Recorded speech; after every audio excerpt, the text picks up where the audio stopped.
तो बच्चों, आज हम उत्तल दर्पण द्वारा प्रतिबिंब बनने की स्थिति के विषय में विचार करेंगे, उसके विषय में पढ़ेंगे।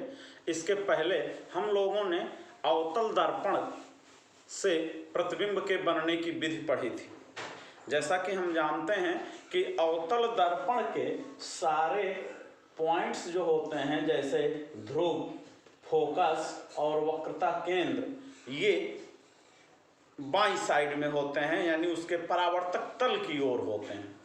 लेकिन अवतल दर्पण में ठीक इसके विपरीत स्थिति होती है। इसके जो पॉइंट्स होते हैं, यानी जिनसे हम वस्तु के प्रतिबिंब की स्थिति का निर्धारण करते हैं, वो सब दर्पण के उस पृष्ठ की ओर होते हैं जिधर परावर्तक तल को रोकने की पॉलिश की गई रहती है। अर्थात परावर्तक तल इसका इधर है और जो हम लोगों ने ये निशान बनाया है, इसका मतलब ये है कि इधर से दर्पण पर अपारदर्शी पॉलिश किया गया है।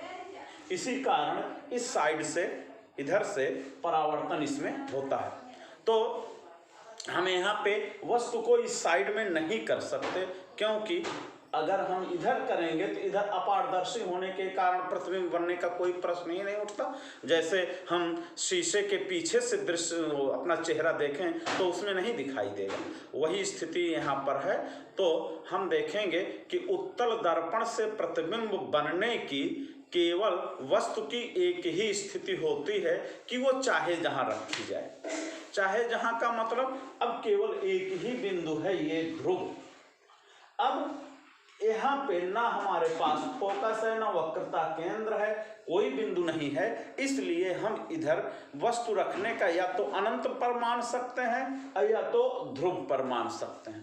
तो किसी भी स्थिति के लिए वस्तु की हम विचार करेंगे कि प्रतिबिंब उसका कहाँ पे बनेगा। तो मान लीजिए कि हम कहीं भी वस्तु को स्थित करते हैं। यहाँ पर हमने कोई वस्तु ए बी लिया। अब हम परावर्तन के नियमों का पालन करते हुए चलेंगे। पहला नियम, मुख्य अक्ष के समांतर चलने वाली प्रकाश की किरण परावर्तन के बाद फोकस से होकर गुजरेगी। तो ये मुख्य अक्ष के समांतर कोई प्रकाश की किरण हमने लिया। अब ये किरण जैसा कि परावर्तित होगी तो ये इस दिशा में परावर्तित होगी कि वो फोकस से आती हुई प्रतीत होगी।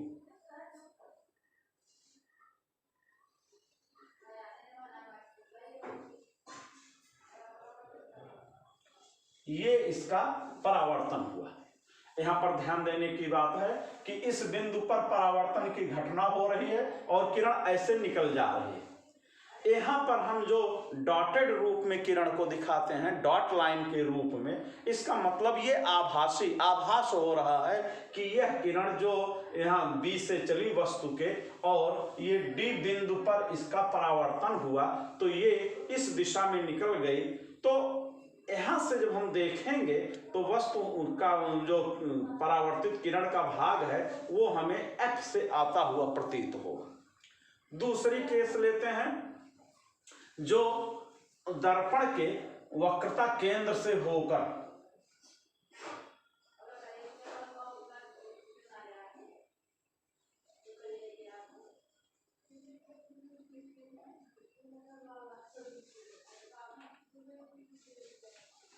ये दूसरी किरण हमने लिया जो कि दर्पण के वक्रता केंद्र की दिशा में आपतित हुई दर्पण पर, दर्पण के इस बिंदु पर, ई बिंदु पर, और ये जो है इसी दिशा में पुनः परावर्तित हो जाएगी। तो यहाँ पर यह क्लियर हो गया सारा तथ्य कि दर्पण के वक्रता केंद्र से होकर जाने वाली प्रकाश की किरण, चूंकि यहाँ पर जाने का प्रश्न ही नहीं उठता, क्योंकि वस्तु जो है वो वक्रता केंद्र के इधर है, ध्रुव के इधर है, और इधर कोई बिंदु नहीं है, जो न तो ये वक्रता केंद्र है न एफ है। इसलिए चूंकि इधर अपारदर्शी पॉलिश लगा हुआ है, इसके कारण ये यहाँ से आती हुई प्रतीत होती है। ये दोनों किरणें जहां पे काट रही हैं, यहाँ पर वस्तु का प्रतिबिंब बनेगा ए डैश बी डैश। तो यहाँ पर हम देख रहे हैं कि वस्तु का प्रतिबिंब वस्तु से छोटा, दर्पण के ध्रुव और फोकस के बीच में कहीं पर बनेगा। आप ध्यान दीजिए, अगर ये वस्तु अनंत पर होगी, अनंत पर, तो इसका प्रतिबिंब फोकस पर बनेगा बहुत छोटा, और अगर वस्तु को खिसकाते खिसकाते हम लेके चले आए एकदम यहाँ पर इसके ध्रुव पर खड़ी कर दें, तो इसका प्रतिबिंब भी एकदम ध्रुव के पास ही बनेगा, अर्थात ये कह सकते हैं कि ध्रुव पर ही बनेगा। तो यहाँ पर यही बात ध्यान देने की है कि वस्तु की किसी भी स्थिति के लिए वस्तु का प्रतिबिंब आभासी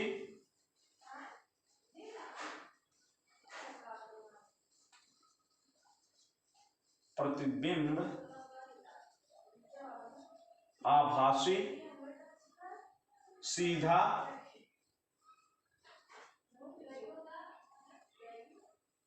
वस्तु से छोटा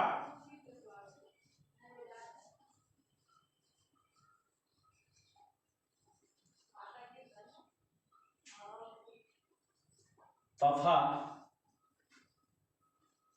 दर्पण के पीछे बनता है, दर्पण के पीछे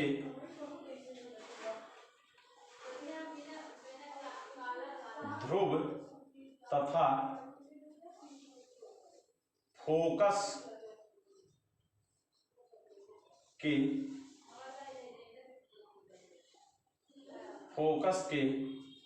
बीच में बनता है।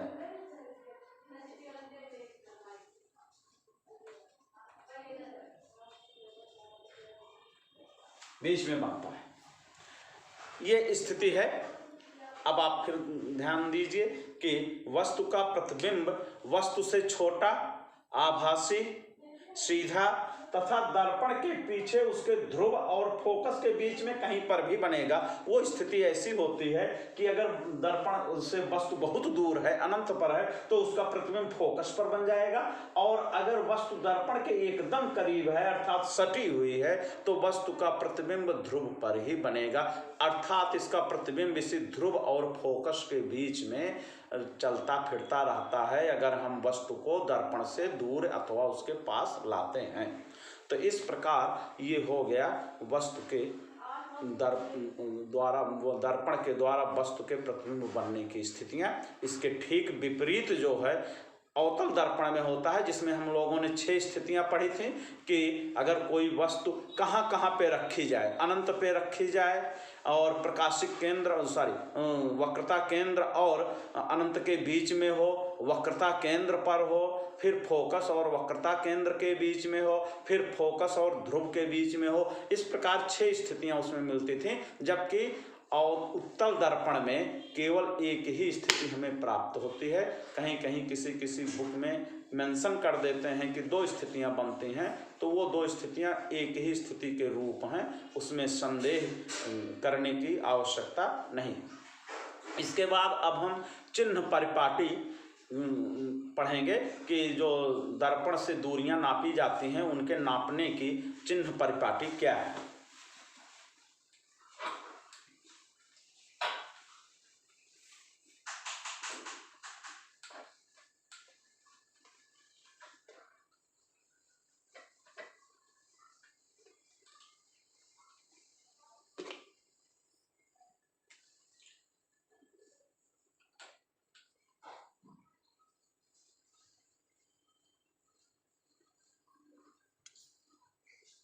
चिन्ह परिपाटी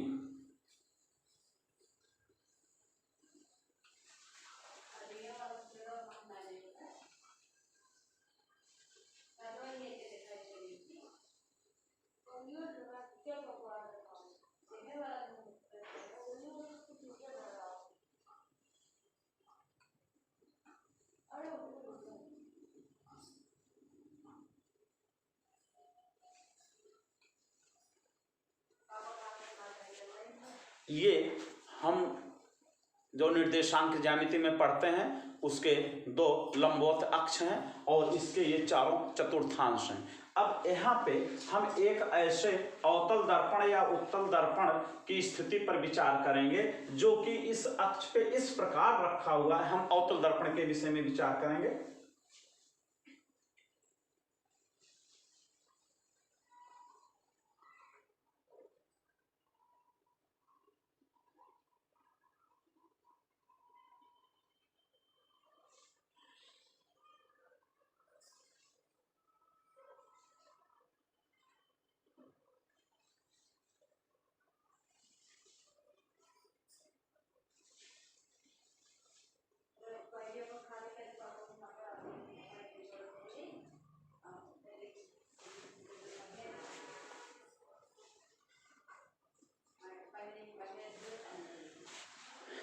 ये हम लोगों ने कोई अवतल दर्पण लिया है और उसकी स्थिति इस प्रकार है कि उसका ध्रुव जो है इस निर्देशांक अक्ष के मूल बिंदु पर है।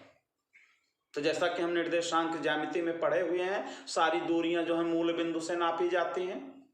तो उसी चिन्ह परिपाटी का प्रयोग हम यहाँ पर करेंगे। तो जैसा कि हम जानते हैं कि मूल बिंदु के दाहिनी ओर x जो होता है वो पॉजिटिव होता है।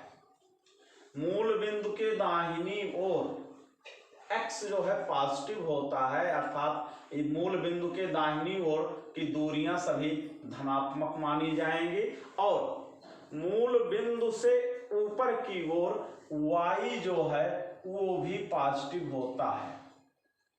x y, तो इसी प्रकार से मूल बिंदु के बाईं ओर जो x होता है वो निगेटिव होता है।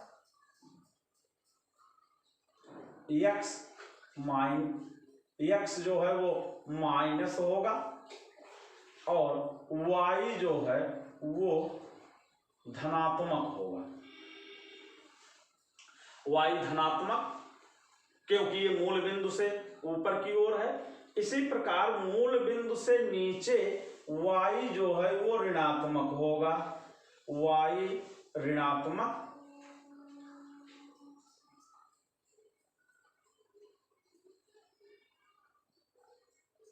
और x जो है वो ऋणात्मक होगा। इस स्थिति में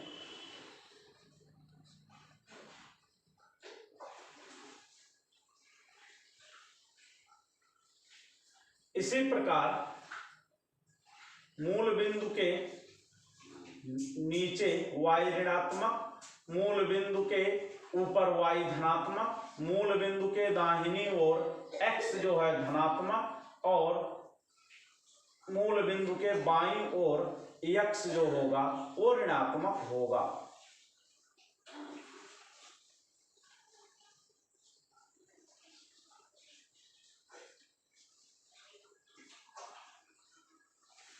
तो यहाँ पर हमारे पास ये स्थिति बन गई है चिन्ह परिपाटी की। इसमें आप ध्यान से देखेंगे तो केवल निर्देशांक ज्यामिति के ही सिद्धांतों का प्रयोग किया गया है। अब यहाँ पर हमने दर्पण की ऐसी स्थिति विचारी है कि जिसकी मुख्य अक्ष जो है वो x अक्ष की दिशा में है और उसका ध्रुव जो है मूल बिंदु पर है। तो यहाँ पर इस प्रकार से देखने पर हमें ये पता चल जाता है कि दर्पण के ध्रुव से बाईं ओर की सारी दूरियां जो हैं वो ऋणात्मक होती हैं x अक्ष पर और मुख्य अक्ष के ऊपर की दूरियां धनात्मक, मुख्य अक्ष के नीचे की दूरियां ऋणात्मक और ध्रुव के बाईं ओर की दूरियां ऋणात्मक और दाहिनी ओर की दूरियां जो हैं वो धनात्मक होती हैं। और एक दूसरा है कि जो आपतित किरण है, दर्पण पर आपतित होने वाली किरण है, ये आपातित किरण की दिशा में अगर दूरियां नापी जाती हैं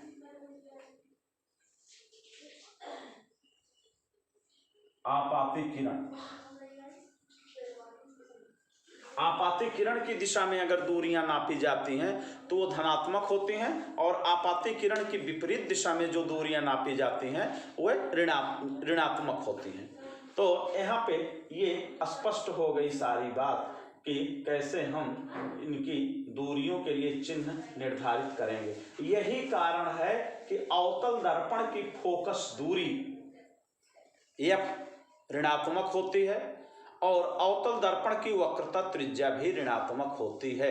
जबकि अगर हम यहीं पे उत्तल दर्पण के विषय में सोचें तो उत्तल दर्पण की जो स्थिति बनेगी, ऐसे मान लीजिए उत्तल दर्पण की ऐसे जो स्थिति बनी, तो उत्तल दर्पण के लिए फोकस यहाँ पे हो जाएगा f,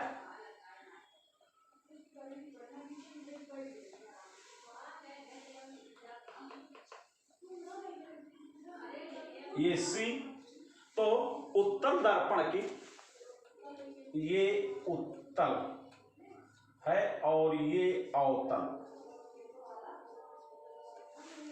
तो उत्तल दर्पण की फोकस दूरी, उत्तल दर्पण की वक्रता त्रिज्या, ये सब धनात्मक होंगे, जबकि अवतल दर्पण की फोकस दूरी, अवतल दर्पण की वक्रता त्रिज्या, ये दोनों ऋणात्मक होंगे। तो इस प्रकार ये हम लोगों के लिए है। अगर प्रतिबिंब उल्टा बनता है तो उसकी लंबाई जो है माइनस हो जाएगी और वस्तु जो है सीधी रखी जाती है, तो उसकी लंबाई को हम धनात्मक लेते हैं। अगर यहाँ पे वस्तु का प्रतिबिंब सीधा बनता है तो प्रतिबिंब की लंबाई को हम धनात्मक ले लेंगे। तो ये है चिन्ह परिपाटी, जिसका प्रयोग हम लोग दर्पण से दूरियों को नापने में करते हैं। ठीक, इसके आगे हम लोग अगले अंक में पढ़ेंगे, जिसमें हम लोग आवर्धन और लेंस सूत्र, जो परीक्षा की दृष्टि से बहुत ही महत्वपूर्ण है, अगले अंक में पढ़ेंगे।